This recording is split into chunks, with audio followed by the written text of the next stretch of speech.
निदान नेमकं कसं करायचं? तुम्ही मगाशी म्हणालात की एंडोस्कोपी आणि अर्थातच एक्सरे वगैरे काढून आपण हे निदान करू शकतो, तर त्याविषयी काय सांगा? सोनोग्राफी करायचं. सोनोग्राफीवर काय दिसलं, पित्ताशयला आपला प्रॉब्लेम झाला. पण जर सोनोग्राफीवर असं दिसलं की पित्ताशयमधून खडा खाली भौतिक पित्त नलिकाला गेला आहे, तर ते कॉम्प्लिकेशन झालेलं आहे पित्ताशयाच्या खडेचं. आणि मी आपल्या दर्शकांना एक पित्ताशयमध्ये एक इमेज दाखवणार आहे. मी जरा इमेज दाखवा.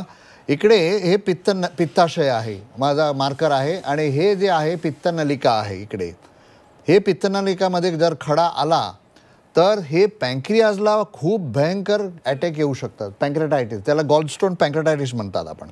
तर आता मी त्याची एक ॲनिमेशन व्हिडिओ दाखवणार आहे आपल्या दर्शकांना, की जर पित्ताशयमध्ये त्याचा खडा पित्तनलिकाला येऊन फसला तर आपण दुर्बिणीने त्याचा निदान आणि उपचार करू शकता. बरोबर. म्हणजे हे पित्तनलिकाला आपल्याला दुर्बीणचा इन्स्ट्रुमेंट गेला, आतमध्ये खडत दिसतंय पित्तनलिकाला, आणि स्वादुपिंडचा नळी पण तिकडेच उघडतं, आणि नंतर आपण कापून एक स्पेशल बलूननी दुर्बिणीनी ऑपरेशन न करता दुर्बिणीनी तोंडातून आपण हे पूर्ण प्रोसिजर करू शकता.